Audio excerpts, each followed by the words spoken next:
નમસ્કાર, જય હિન્દ, વંદે માતરમ વિદ્યાર્થી મિત્રો, તમારું સ્વાગત છે IAS lifestyle academy daily current affair એનાલિસિસમાં, જ્યાં સ્પર્ધાત્મક પરીક્ષાની તૈયારી કરતા વિદ્યાર્થી માટે આપણે ડેલી બેઝ ઉપર ધ હિન્દુનું ગુજરાતીમાં એનાલિસિસ જોઈએ છીએ.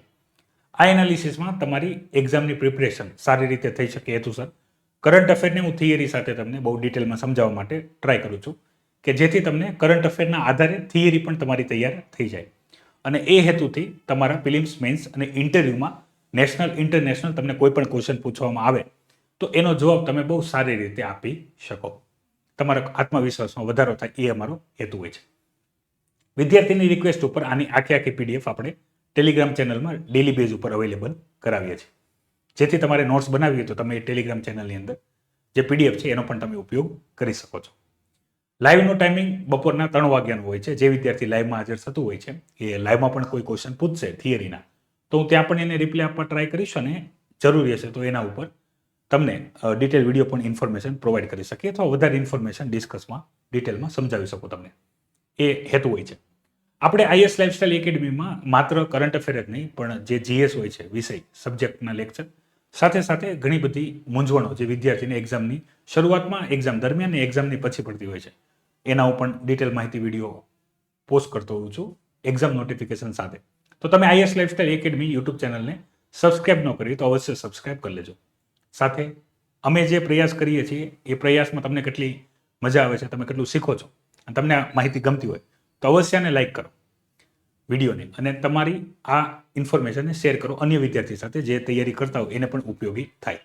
બીજી પણ તમારી કોઈ ડિમાન્ડ હોય તો પણ તમે જે કમેન્ટ બોક્સ છે ત્યાં કમેન્ટ કરી શકો છો, તો એ માહિતી પણ અમારા સુધી પહોંચે છે. એના ઉપર અમે અગત્યના ડિસિઝન લઈને તમારા માટે ફ્યુચર પ્લાન કરી શકીએ છીએ.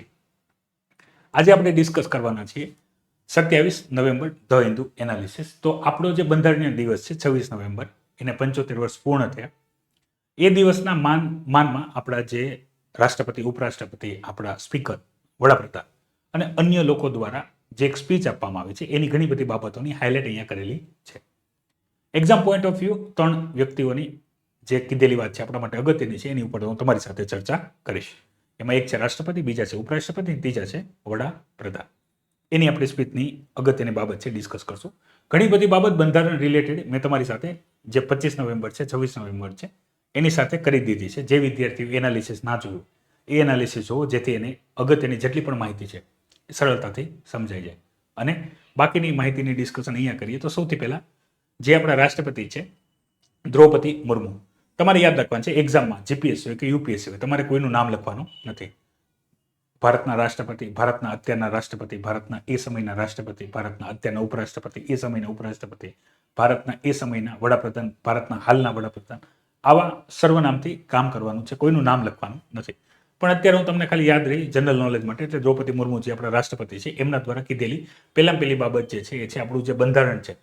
હવે બંધારણની ટૂંકી હું તમને વ્યાખ્યા કહું તો એવા સિદ્ધાંતો કે જે દેશના લોકો દ્વારા સ્વીકૃત કરીને એક પુસ્તક બનાવવામાં આવ્યું કે જેના દ્વારા દેશ ચાલે એને કોન્સ્ટિટ્યુશન કહેવાય, એ દેશનું. તો બંધારણ આપણું જે છે એ પ્રોગ્રેસિવ ડોક્યુમેન્ટ છે. પ્રોગ્રેસિવ ડોક્યુમેન્ટનો મતલબ અહીંયા એવું લેવાનું છે જે સમય સાથે વૃદ્ધિ પામે છે, એ દરેક ફોર્મમાં ચેન્જ થઈ શકે છે, પ્રોગ્રેસિવ છે. અને બીજી જે અગત્યની બાબત એમને જે કીધેલું છે એ છે આપણું બંધારણ જે છે એ જીવિત છે. એ દરેક લેવલે કહેવામાં આવે છે. જીવિતનો મતલબ શું થાય કે નાનાથી મોટું થશે, નાનાથી મોટું થશે, એમાં પરિવર્તન થશે અને એ ચેન્જ થયા કરશે સ્વરૂપ અનુસાર, લોકોની જરૂરિયાત અનુસાર. કારણ કે ભારતની અંદર જે બંધારણની અંદર એ લોકોની જે જરૂરિયાત હશે એ જ બંધારણની અંદર સ્વીકૃત રહેશે. એ બાબત પછી એમના દ્વારા જે અગત્યની બાબત ઉપર ફોકસ કરવામાં આવેલું જે છે એ છે કે આપણી જે 3 એકમો છે, આપણે જે સરકાર ગણીએ છીએ સરકાર, તો સરકારને આપણે ગવર્મેન્ટ આપણે કન્સિડર કરીએ તો ગવર્મેન્ટની 3 પાંખ છે. એક છે લેજિસ્લેચર, એક છે એક્ઝિક્યુટિવ અને એક છે જ્યુડિશરી. તો ધારાકીય, કારોબારી અને ન્યાયતંત્ર, તો ત્રણેય સાથે મળીને કામ કરવું પડશે. ટૂંકમાં જણાવું તો લેજિસ્લેચરનું કામ છે કાયદો બનાવવું, કાયદો બનાવવાનું કામ કરશે. અને એક્ઝિક્યુટિવનું કામ છે બનાવેલા કાયદાને લાગુ કરવું, બનાવેલા કાયદાને શું કરવું, લાગુ કરવું. એ કામ છે એક્ઝિક્યુટિવનું. જ્યુડિશરીનું કામ શું છે? તો જ્યુડિશરીનું કામ છે કે ભાઈ જે કાયદો બનેલો છે અને એને લાગુ કરવામાં કોઈ પણ પ્રકારની જે આપણે રૂલ ઓફ લો, કાયદાનું શાસન, પ્રોસિજર એસ્ટાબ્લિશ બાય લો, એનું પાલન થાય છે કે નહીં એ જોવાનું કામ કોનું છે? ન્યાયતંત્ર. ત્રણેયનું કામ અલગ અલગ છે. ત્રણેયનું કામ યોગ્ય રીતે કરે એ જરૂરી છે. જેને આપણે બેલેન્સ ઓફ પાવર કહીએ છીએ. દરેક એકમ, લેજિસ્લેચર એનું કામ કરે, એક્ઝિક્યુટિવ એનું કરે, જ્યુડિશરી એનું કરે. તો એ જરૂરી છે. ત્રણેયનું સંકલન થાય અને લોકો માટે કામ થાય. તો એ સૌથી વધારે ફોકસવાળી બાબત. પછી આપણા ઉપરાષ્ટ્રપતિ છે ધનકરજી, એમના દ્વારા B.R. આંબેડકરજીના એક શબ્દોને અહીંયા યાદ કરીને એક બાબત ડિસ્કસ કરવામાં આવી હતી. જો તમે આ બધી સ્પીચ જોવી હોય તો ઓલરેડી ઓનલાઈન અવેલેબલ જ છે, તમે જોઈ શકો છો. એમના પેલી બાબત હતી, ડૉક્ટર બાબા સાહેબ આંબેડકરના શબ્દોને રિપીટ કરીને એવું કીધું કે ભાઈ આઝાદ ભારતના જે પોલિટિશિયન છે, રાજનેતાઓ છે, જો ધર્મને વધારે મહત્વ આપશે તો આપણી જે સ્વતંત્રતા છે, જે હકીકતે આપણે લોકોની સ્વતંત્રતા ઉપર વધારે ફોકસ કરીને ચાલીએ છીએ, વૈચારિક, વ્યક્તિગત અને અન્ય બાબતોમાં, તો એ લિમિટ થઈ જશે. એક બાબતની ચર્ચા આ કરી. બીજી ચર્ચા કરી એ છે કે આપણે જ્યારે પાર્લામેન્ટરી સેશન ચાલતા હોય તો પાર્લામેન્ટરી સેશનની અંદર જે કોઈ પણ અગત્યના ઠરાવ પસાર થતા હોય, મલ્ટિપલ ટાઈપ ઓફ ઠરાવ હોય છે, ઓર્ડિનરી, કોન્સ્ટિટ્યુશનલ એની અંદર, તો એની ઉપર એક પરફેક્ટ ડિબેટ થવી પડે. ડિબેટ થઈને એની અંદર ઠોકપીટ, ડિબેટનો મતલબ છે ઠોકપીટ, એની અંદર કોઈ ખામી ના રહી જાય, તૂટી ના રહી જાય અને લોકોનું હિતને ધ્યાનમાં રાખીને કામ થાય એ જરૂરી છે. એને આપણે સુનિશ્ચિત કરવું પડે. તો બે વ્યક્તિ દ્વારા જે જણાવેલા બંધારણીય બાબતોની અગત્યની જે બાબતો છે એની ચર્ચા મેં તમારી સાથે કરી. દ્રૌપદી મુર્મુજીના જે સ્પીચ હતી એની અંદર ફંડામેન્ટલ રાઇટ્સ, ફંડામેન્ટલ ડ્યુટીઝ અને આની સિવાય પણ ઘણી બધી બાબતોને ધ્યાનમાં લીધેલી હતી. કોઈની વાત થઈ અને આ આખી જે સ્પીચ જે છે એ જૂના, બરાબર, ઓલ્ડ પાર્લામેન્ટરી બિલ્ડિંગમાં જે સેન્ટ્રલ હોલ હતી એની અંદર આયોજિત કરવામાં આવી હતી. અને બંધારણની જે ઘડતર છે, આપણે બંધારણ બહુ સમજી વિચારીને બનાવ્યું છે અને ભવિષ્યને ધ્યાનમાં લઈને બનાવ્યું છે. આપણું બંધારણ પરિવર્તનશીલ છે. આપણું બંધારણ રિજિડ નથી. આપણું બંધારણ ફ્લેક્સિબલ છે. ઘણી બાબતમાં રિજિડ છે, ઘણી બાબતમાં ફ્લેક્સિબલ છે.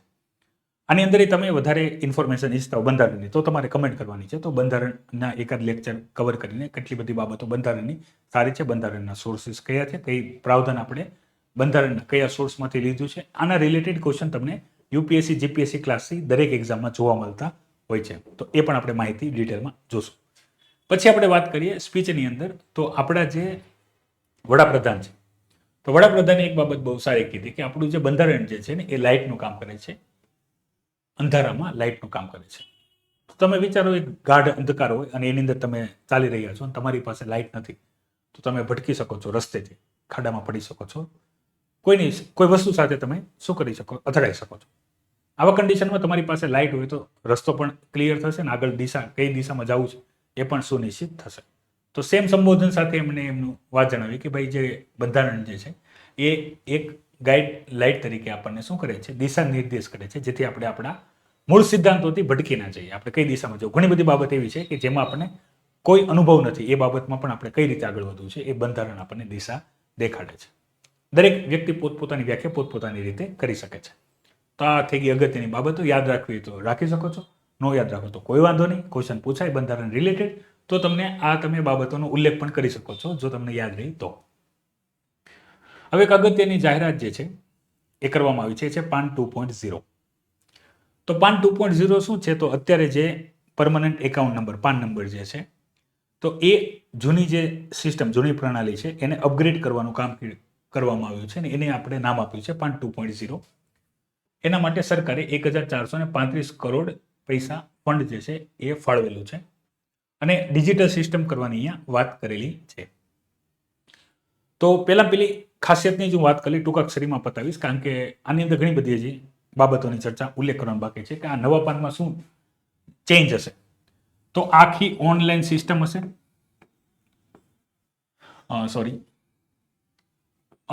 વન પ્લેટફોર્મ હશે ફોર ઓલ પાન પર્પઝ.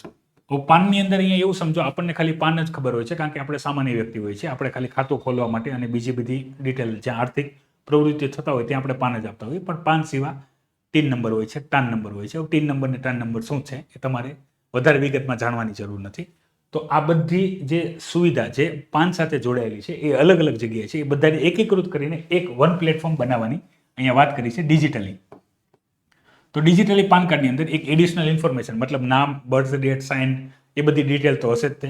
એની સાથે QR કોડ આપેલો હશે જેથી ઇઝીલી એ રીડ થઈ શકે, ઇઝીલી વેલિડેટ થઈ શકે એ વ્યવસ્થા હશે. અને આની અંદર ડેટા પ્રોટેક્શનનું પણ ધ્યાન રાખવામાં આવશે.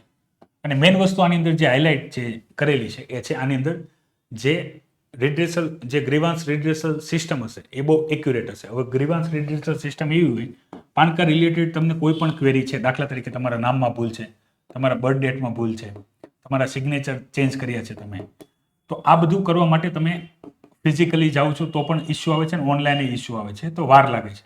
તો આનાથી તમારી જે આર્થિક પ્રવૃત્તિ આગળ વધવી પડે નથી વધી શકતી, કારણ કે અપગ્રેડ નથી થઈ શક્યું. તો આ બધી એક્ટિવિટી જે છે એ પણ ફાસ્ટ થઈ જશે. સૌથી મોટી જાહેરાત અહીંયા એવું કીધું છે કે આની અંદર તમને દરેક, મતલબ અહીંયા યાદ રાખજો, તમારા અત્યારના એક્ઝિસ્ટિંગ જે પાન નંબર છે એ કન્ટિન્યુ ચાલુ રહેશે. આ પ્રોજેક્ટની અંદર એ અપગ્રેડ થઈ જશે, ઓટો અપગ્રેડ થઈ જશે. તમારે કોઈ પણ જગ્યાએ એપ્લાય કરવાનું નથી. સરકારી ખર્ચમાં તમને ન્યૂ પાન કાર્ડ તમારા ઘરે પહોંચાડવામાં આવશે. હવે એ સોફ્ટ હશે કે હાર્ડ હશે એની કોઈ ડિટેલ નથી, કોઈ ખર્ચ અલગથી કરવા નથી. જૂના ચાલુ રહેશે, નવા બની જશે, અપગ્રેડ થઈ જશે, ઓટો અપગ્રેડ કરવાની પણ જરૂર નથી અને તમારા ઘરે પહોંચી જશે. ક્યારે પહોંચશે, ક્યારે આનું કામ ચાલુ થશે એવી કોઈ ડિટેલ અહીંયા ક્લિયર કરેલી નથી. ખાલી એટલું જ કીધું છે કે આ એક ડિજિટલ ઇવોલ્યુશન તરીકે આગળ વધશે. સામાન્ય લોકો તો આને હેરાનગતિ સમજે છે, પણ આપણે માની લઈએ છીએ કે ભાઈ હવે ડિજિટલ ઇન્ડિયા થઈ રહ્યું છે તો એનું ડિજિટલ પાન કાર્ડ આવશે. મતલબ ટેકનોલોજી શિફ્ટ થવી જરૂરી છે. અને મેં તમને વાત કરી એ રીતે સિમ્પલ પાન કાર્ડનું જે કામકાજ છે સામાન્ય વ્યક્તિ માટે, એમાં કોઈ ઇસ્યુ નથી, એમાં કોઈ અડચણ નહીં આવે. પણ જે બિઝનેસ પાન કાર્ડ હોય છે, તો બિઝનેસ પાન કાર્ડની અંદર પાન નંબર લેવાનો હોય છે, ટાન નંબર લેવાનો હોય છે, ટીન નંબર લેવાનો હોય છે, ઘણી બધી અલગ અલગ વ્યવસ્થા હોય છે. એની વખત બિઝનેસમાં એવું થતું હોય છે, ઘણી વખત પાર્ટનરશિપ ડીડ હોય તો ઘણીવાર સિંગલ થાય, પ્રોપરાઇટરશિપ થાય, અથવા પ્રોપરાઇટર પાર્ટનરશિપ થાય, તો એની અંદર ચેન્જ કરવાનો નંબર એકમાં નથી બદલાતા હોતા, પણ આ અપડેટ થવી જરૂરી હોય છે. કારણ કે આના આધારે બેંક એકાઉન્ટ ખુલે, બેંક એકાઉન્ટના આધારે ઓનલાઈન ટ્રાન્ઝેક્શન થતા હોય છે, તો આ લેટ થતા હોય છે. તો આ બધાને બહુ ઇઝીલી એડ્રેસ કરવામાં આવશે. કારણ કે મેઇન વસ્તુ અહીંયા ડિમાન્ડ એવી કરેલી છે, અહીંયા બાબત એવી કરેલ છે કે આ વસ્તુ કરવાની ડિસિઝન એટલે લીધો છે કારણ કે જેટલી પણ ઇસ્યુ, ક્વેરી, રિપોર્ટ જે આવે છે કોમર્સની અંદર, મતલબ આ તમે કમ્પ્લેન કરો તો કોમર્સ મિનિસ્ટ્રી કે જે ઇન્ડસ્ટ્રીયલ છે એની અંદર જે સમસ્યાઓ છે એને એડ્રેસ કરવા માટે થઈને આ રિફોર્મને આપણે ધ્યાને લઈએ છીએ અને કરવું જોઈએ. આનાથી ડેટા અપડેટ થશે. મેઇન વસ્તુ આ છે. હું આના પક્ષમાં કઈ કઈ બાબતમાં છું એ કહું છું. આનાથી ડેટા અપડેટ થશે. અમારા વ્યક્તિગત વિચારો છે, બરાબર, આનો ઉલ્લેખ અહીંયા કશે કરેલો નથી. ડેટા અપડેટ થશે તો બની શકે જે ભૂતિયા પાન કાર્ડ હોય, જે હજી કોઈના કોઈ રીતે ખુલી ગયા હોય, પાન કાર્ડ ઇઝીલી ખુલી જાય છે કે ઓફલાઈન હતું, ફોર્મ ભરો, ફોટો મૂકી દો, બરાબર, પાન કાર્ડ ઘરે આવી જતું, ખબર નથી વ્યક્તિ છે કે નથી. તો ડિજિટલી નવા પાન કાર્ડ રજિસ્ટ્રેશન અને બાકી બધી બાબતો ગોઠવશે તો જૂના ફેક પાન કાર્ડ હશે એ નીકળી જશે. પાન કાર્ડ એક જરૂરી ડોક્યુમેન્ટ છે. ઘણી વખત જે ફ્રોડ થતા હોય છે એ નકલી પાન કાર્ડથી થતા હોય છે.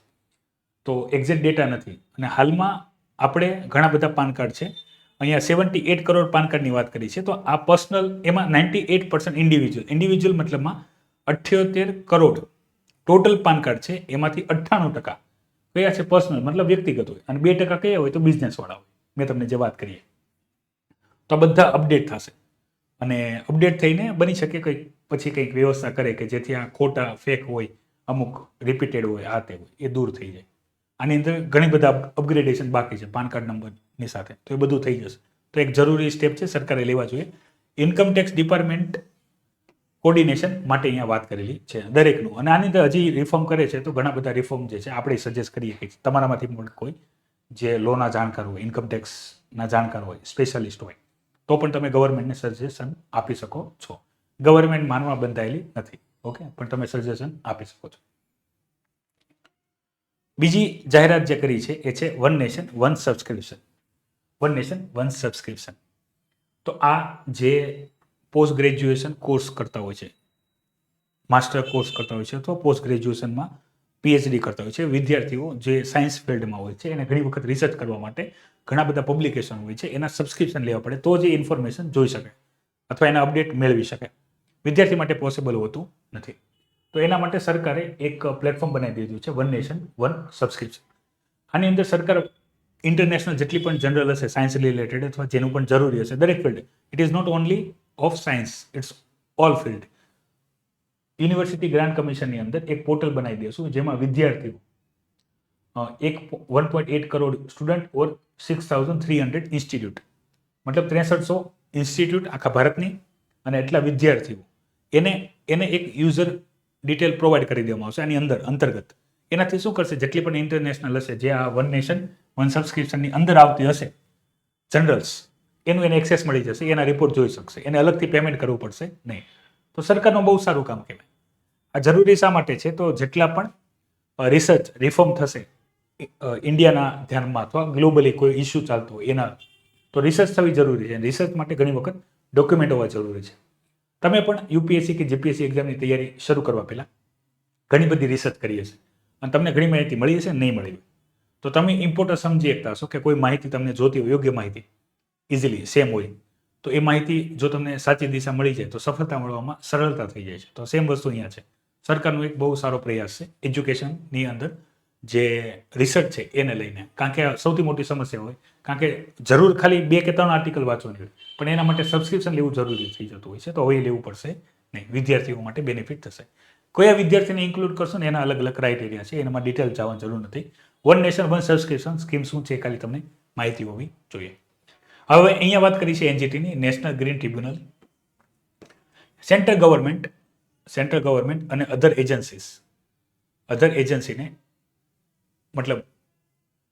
એજન્સીને નોટિસ આપવામાં આવી છે એનજીટી દ્વારા. આ નોટિસનું જે બેઝિક કારણ જે છે એ છે ગ્લેશિયર જે છે એ મેલ્ટ થઈ રહ્યું છે. તો ગ્લેશિયર મેલ્ટ થવાનું કારણ છે શું, તો એ મેં તમારી સાથે ડિસ્કશન કર્યું છે. હું ટૂંકાક્ષરીમાં કહી દઉં છું. એક તો છે ગ્લોબલ વોર્મિંગ મતલબમાં તાપમાનમાં વધારો કેને લીધે થાય છે, તો તાપમાનમાં વધારો થાય છે ગ્રીન હાઉસ ગેસીસના ઉત્સર્જનથી તાપમાનમાં વધારો થાય છે. આનાથી જે ગરમ પવનો હોય છે અથવા ગરમી હોય છે એ ધ્રુવો સુધી અથવા ગ્લેશિયર સુધી પહોંચતી હોય. ગ્લેશિયર શું છે, તો 12 માસ બરફથી છવાયેલા એરિયાને ગ્લેશિયર કહેવાય. બીજા શબ્દોમાં આપણે એને હેમાદ્રી પણ કહી શકીએ છીએ, હિમ આચ્છાદિત એરિયા હેમાદ્રી. તો એ મેલ્ટ થાય છે. તો એક તો મેઇન કારણ જે છે તાપમાનમાં વધારો. પછી એક જે છે એ છે કાર્બન પાર્ટિકલ. આપણે કરંટ અફેરમાં સાયન્સ ઇન ટેકમાં જોઈ ગયા છે કાર્બન પાર્ટિકલ શું છે. આની પર ક્વેશ્ચન પૂછાય છે.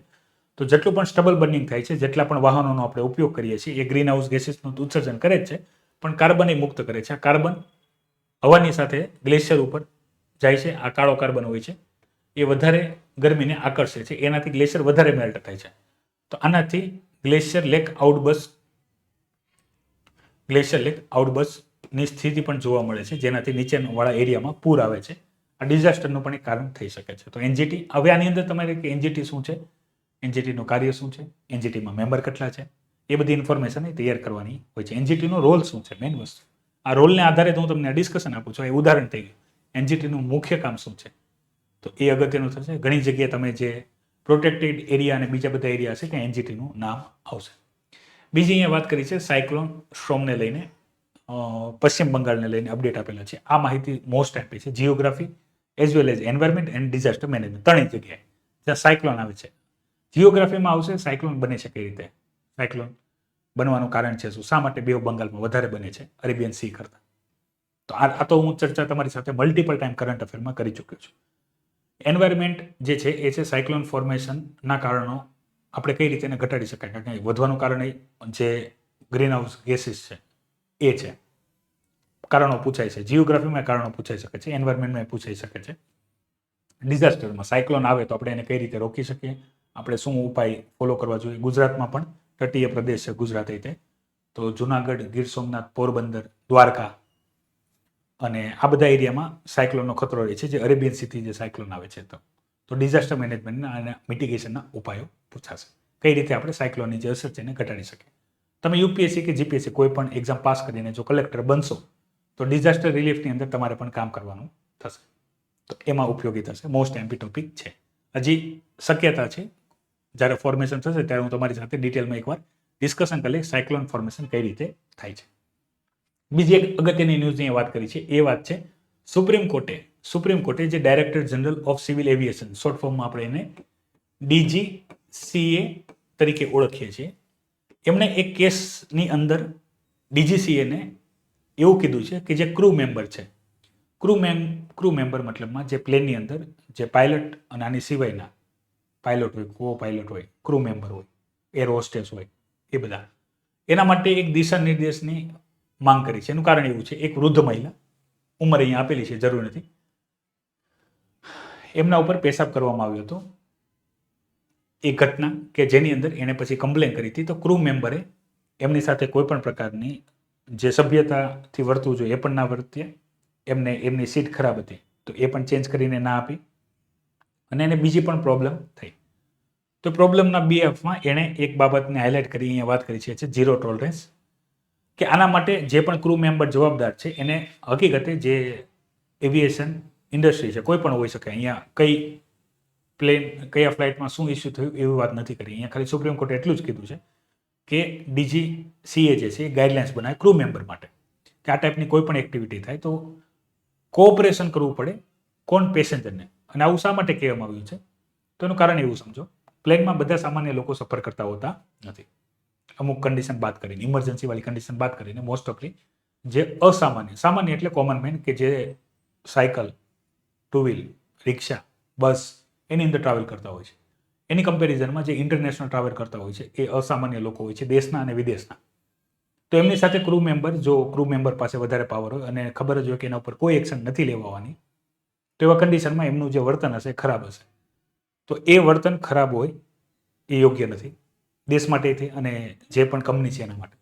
તો જો એક પરફેક્ટ દિશા નિર્દેશ કરવામાં આવે, નવા કડક નિયમ બનાવવામાં આવે, ઝીરો ટોલરન્સનો મતલબ તમારે અહીંયા એવું જ લેવાનું છે, કડક નિયમ બનાવવામાં આવે કે જેની અંદર કોઈ પણ ક્રૂ મેમ્બર ઉપર કમ્પ્લેન કરવામાં આવે છે તો એની ઉપર એક્શન લઈ શકાય. ના કે આમાં શું થાય છે કે કંપની એના એમ્પ્લોયને બચાવવા માટે ટ્રાય કરે છે, એ બચાવવાની, એની ઉપર એક્શન લેવાની કડક, કારણ કે બીજાને પનિશમેન્ટ આપશો તો ખબર પડશે કે આ ભૂલ આપણે નથી કરવાની.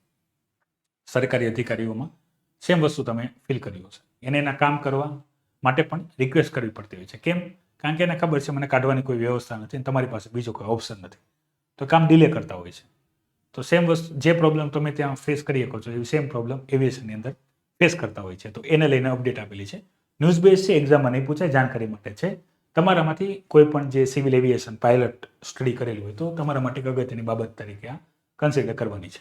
સુપ્રીમ કોર્ટના ઘણા બધા જજમેન્ટ હોય છે, એ હું નિયમિત રૂપથી એનાલિસિસમાં લઉં છું, કારણ કે ઘણી વખત તમને એથિક્સવાળામાં પણ કામ લાગી શકે છે as a example. That's why. હવે આ ડેટા આપેલા છે, ભારતની અંદર મિલ્ક, મીટ અને એગનું પ્રોડક્શન છે એ વધ્યું છે. હવે આની અંદર વધારે કોઈ ઇન્ફોર્મેશન તમારે યાદ નથી રાખવાની, સિવાય એક ઇન્ફોર્મેશન જે મેં હાઇલાઇટ કરી છે, ભારત મિલ્ક પ્રોડક્શનમાં નંબર 1 છે વિશ્વમાં, પહેલી બાબત. અને એગ પ્રોડક્શનમાં, ઇન્ડિયાના ઉત્પાદનમાં ભારત બીજા નંબરે છે.